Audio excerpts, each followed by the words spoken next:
નમસ્કાર વિદ્યાર્થી મિત્રો, શ્રી BBNJB હિરપરા કન્યા વિદ્યાલય કાલાવડ વતી ઓનલાઈન લર્નિંગ લેક્ચર ધોરણ 12 વિષય BAમાં આપનું હાર્દિક સ્વાગત કરું છું. વિદ્યાર્થી મિત્રો, આજે આપણે જે ટોપિક વાત કરીએ છીએ એ છે ડિપોઝિટરી.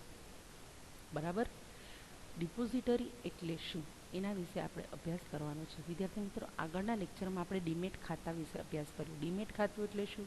તો કે જેને શેર બજારમાં ખરીદ વેચાણની પ્રક્રિયા હાથ ધરવી છે એણે ઇલેક્ટ્રોનિક સ્વરૂપમાં અત્યારે જે રૂપાંતર થાય છે એ કરવા માટે અને ઓનલાઈનનો લાભ લેવા માટે ડીમેટ ખાતું ખોલાવવું પડે છે. હવે ડીમેટ ખાતું આપણે કોની પાસે ખોલાવવાનું હોય છે? તો કે ડિપોઝિટરી પાર્ટિસિપન્ટ પાસે ખોલાવવાનું હોય છે. આ ડિપોઝિટરી પાર્ટિસિપન્ટ કોણ હોય છે? તો કે આપણે ત્યાં ડિપોઝિટરી સંસ્થાઓ છે, બરાબર છે. એ સંસ્થા વતી એ ડિપોઝિટરી પાર્ટિસિપન્ટ્સ છે એ કામ કરતી હોય છે, બરાબર છે, એ ડિપોઝિટરી હેઠળ. તો આ ડિપોઝિટરી છે એના વિશે આપણે આજે અભ્યાસ કરવાનો છે. તો જોઈ લઈએ. તો કે ભારતમાં કંપની ધારા અન્વયે આપણે ભારતીય જે કંપની ધારો છે એના નિયમો હેઠળ, એટલે કે એના નિયમો લાગુ પડતા હોય છે, એના દ્વારા એ નિયમ અનુસાર કંપની ધારા અન્વયે એટલે કે એ નિયમો અનુસાર નોંધાયેલી કંપની ડિપોઝિટરી તરીકે કામ કરી શકે છે. એટલે કે ભારતના કંપની ધારા અનુસાર જેણે નોંધણી કરાવેલી હોય, એટલે કે નોંધાયેલી જે કંપની છે એ ડિપોઝિટરી તરીકે કામ કરી શકે છે. ડિપોઝિટરી એટલે કે આવી રીતે ખાતા ખોલાવવા, ખાતાનું મેન્ટેનન્સ કરવું, બરાબર છે, એ કામ એ કરી શકે છે. એ આપણે આગળ જોશું કે ડિપોઝિટરી શું કાર્ય કરે છે, બરાબર. પણ આ ડિપોઝિટરી એટલે શું? તો કે એણે ભારતીય કંપની ધારા અનુસાર એક માન્યતા મેળવી હોય કે અમે આ અંગેનું કામ કરવાના છીએ, બરાબર છે. કે આજે જામીનગીરીમાં રોકાણ થાય છે, જામીનગીરીમાં રોકાણ કેટલું થાય છે, કેવી રીતે થાય છે, એનું નિયંત્રણ કેવી રીતે કરવું, રોકાણકારોનું શોષણ ન થાય, એ બધા અંગેનું ધ્યાન છે એ આ ડિપોઝિટરી છે એ આપતા હોય છે. એટલે ભારતમાં કંપની ધારા અન્વયે નોંધાયેલી કંપની ડિપોઝિટરી તરીકે કામ કરી શકે છે. કયા કાયદા અનુસાર? તો કે ડિપોઝિટરી કાયદો ઓગસ્ટ 1996થી અમલમાં આવ્યો. એક બે વાક્યમાં ક્યારેક ક્વેશ્ચન પૂછી શકે, MCQમાં પણ પૂછી શકે કે ડિપોઝિટરી કાયદો ક્યારે અમલમાં આવ્યો? તો કે ઓગસ્ટ અને 1996થી અમલમાં આવ્યો. ડિપોઝિટરીએ તેની કામગીરી શરૂ કરતા પહેલા સેબી પાસેથી નોંધણીનું પ્રમાણપત્ર મેળવવું પડે છે. એટલે ડિપોઝિટરી છે એણે કોની પાસે નોંધણી કરાવવાની થાય છે?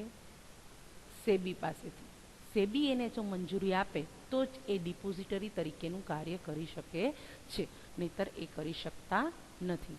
એટલે ડિપોઝિટરીએ તેની કામગીરી શરૂ કરતા પહેલા સેબી પાસેથી નોંધણીનું પ્રમાણપત્ર મેળવવું પડે છે. આ પણ પૂછાઈ શકે છે.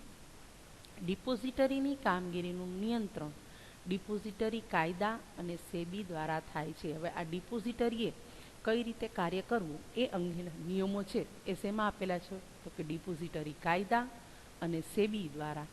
આ બે ના કાયદા એને ફોલો કરવાના થાય છે. એ રીતે એ પોતાની કામગીરી કરી શકે છે એ નિયમોના દાયરામાં રહીને. સમગ્ર ડિપોઝિટરી પ્રક્રિયામાં, એટલે કે આખી જે ડિપોઝિટરી પ્રક્રિયા છે એમાં ડીમેટ ખાતું અને ડીમટીરિયલાઇઝેશન કેન્દ્ર સ્થાને છે.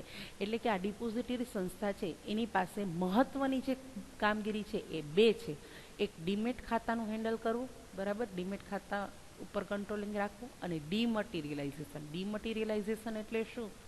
તો કે આપણે આગળ જ જોયું હતું, જે ભૌતિક શેર છે એને ઇલેક્ટ્રોનિક સ્વરૂપમાં ફેરવવાનું. આગળ અહીંયા વ્યાખ્યા આપેલી છે. ડીમટીરિયલાઇઝેશન એટલે ભૌતિક સ્વરૂપની જામીનગીરીઓનું કમ્પ્યુટર દ્વારા ઇલેક્ટ્રોનિક ડેટામાં રૂપાંતર કરવાનું, બરાબર છે. આ જે કાર્ય છે એ જ આ ડિપોઝિટરી સંસ્થાનું મેઇન કાર્ય છે, બરાબર. તો ડિપોઝિટરી કામગીરીનું નિયંત્રણ ડિપોઝિટરી કાયદા દ્વારા અને સેબી દ્વારા થાય છે. અને ડિપોઝિટરી પ્રક્રિયામાં, એટલે કે એનું મેઇન મુખ્ય પ્રાથમિક કાર્ય કયું કહેવાય? તો કે ડીમેટ ખાતું અને ડીમટીરિયલાઇઝેશન કેન્દ્ર સ્થાને છે. ડિપોઝિટરીનું પ્રાથમિક કાર્ય ભૌતિક સ્વરૂપની જામીનગીરીઓનું ઇલેક્ટ્રોનિક સ્વરૂપમાં પરિવર્તન કરવાનું છે. એટલે આપણે આવી ગયું ડીમટીરિયલાઇઝેશન. તો તો કે ડિપોઝિટરીનું પ્રાથમિક કાર્ય ભૌતિક સ્વરૂપની જામીનગીરીઓનું એટલે કે જે પ્રમાણપત્ર જે તમારી પાસે છે એનું ઇલેક્ટ્રોનિક સ્વરૂપમાં પરિવર્તન કરવાનું અને તેની ઇલેક્ટ્રોનિક સ્વરૂપે જાળવણી કરવાનું છે. માની લો કે તમે 5,000ના શેર ખરીદ્યા તો તમારી પાસે પ્રૂફ શું હોય તો એ 5,000 તમારા ખાતામાં જમા ડીમેટ ખાતામાં બોલતા હોય એ જમા કરવાનું ને બધું કરવાનું કાર્ય આ ડિપોઝિટરી દ્વારા કરવામાં આવે છે એનું હેન્ડલિંગ. બરાબર. આ ઉપરાંત જામીનગીરીઓના સોદા સંબંધિત સેવા પૂરી પાડવાનું છે. જામીનગીરીઓના સોદા, હવે સોદા શબ્દ તમારી પાસે પહેલી વાર આવ્યો. જામીનગીરીઓના સોદા એટલે શું? સોદા એટલે ખરીદ વેચાણ. તમે અમુક સમયે ખરીદી કરો છો, અમુક સમયે વેચાણ કરો છો, તો આ જે સેવા શેના દ્વારા આપવામાં આવે છે તો કે આ ડિપોઝિટરી દ્વારા આપવામાં આવે છે. તમે એમ કહો છો કે ઓનલાઈન તમે કોઈ પાસેથી ખરીદ્યા એટલે ખરીદતા જ તમારા ખાતામાં જમા થાય છે, તમારા ખાતામાં વેચો તો તમારા ખાતામાંથી એટલે જતા રહે છે. આ બધું કોના દ્વારા કાર્ય કરવામાં આવે છે? ડિપોઝિટરી દ્વારા કરવામાં આવે છે. ભારતમાં હાલમાં 2 ડિપોઝિટરી છે. એક છે નેશનલ સિક્યુરિટીઝ ડિપોઝિટરી લિમિટેડ, જેને આપણે NSDL, જેનું શોર્ટ ફોર્મ NSDL છે, એના દ્વારા ઓળખીએ છીએ.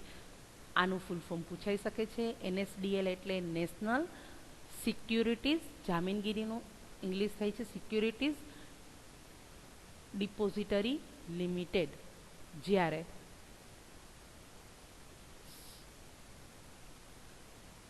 સેન્ટ્રલ ડિપોઝિટરી સર્વિસીસ, જ્યાં કાઉન્સમાં ઇન્ડિયા લિમિટેડ એટલે કે ભારત દેશમાં કાર્યરત, આ બે ભારત દેશમાં કાર્યરત છે પણ આ ભારત પૂરતી સેવા આપે છે અને આ નેશનલ છે.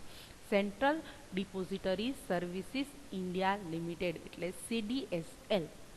સેન્ટ્રલ કેન્દ્રીય, બરાબર, ડિપોઝિટરી સર્વિસીસ ઇન્ડિયા ભારત દેશ પૂરતું કામ કરે છે લિમિટેડ. ઉપરોક્ત બંને ડિપોઝિટરીઓ રોકાણકાર કે ગ્રાહકને તેમના પ્રતિનિધિ કે એજન્ટ એવા મધ્યસ્થીઓ દ્વારા સેવા આપે છે, જેને ડિપોઝિટરી પાર્ટિસિપન્ટ્સ કહે છે. હવે તમને એક ક્વેશ્ચન થવો જોઈએ કે દીદી તમે તો એવું કીધું હતું કે ડીમેટ ખાતું ખોલાવવું તો આપણે ડિપોઝિટરી પાર્ટિસિપન્ટ પાસે જવાનું થાય છે, તો આ ડિપોઝિટરી પાસે જવાનું નથી થતું? ના, આ ડિપોઝિટરી છે એ માન્યતા મેળવેલ કંપની છે કે જેણે સેબી પાસેથી નોંધણીનું પ્રમાણપત્ર મેળવેલું છે. હવે એ સીધી પોતે કાર્ય કરતી નથી, એ એવી અમુક જે સંસ્થાઓ છે એ એના વતી પ્રતિનિધિ કે એજન્ટને રાખે છે. બરાબર છે.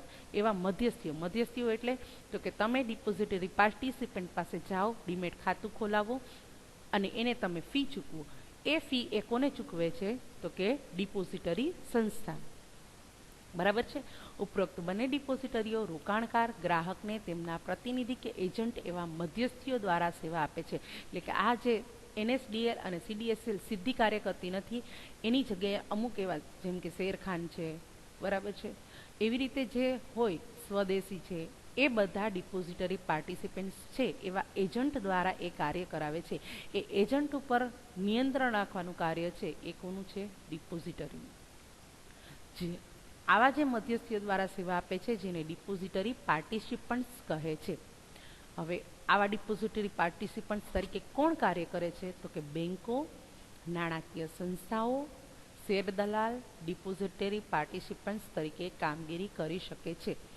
જેમ કે તમે બેંકમાં જઈને પણ આ રીતે ખાતું ખોલાવી શકો છો, તો બેંક પણ એક ડિપોઝિટરી પાર્ટિસિપન્ટ્સ તરીકે કામ કરે છે. અમુક નાણાકીય સંસ્થાઓ હોય છે, શેર દલાલ હોય છે, જેમ કે શેરખાન છે, એ શેર દલાલમાં આવે એ રીતે ડિપોઝિટરી પાર્ટિસિપન્ટ્સ તરીકે કામગીરી કરે છે. આજના લેક્ચરમાં આટલું જ, વધુ નેક્સ્ટ લેક્ચરમાં.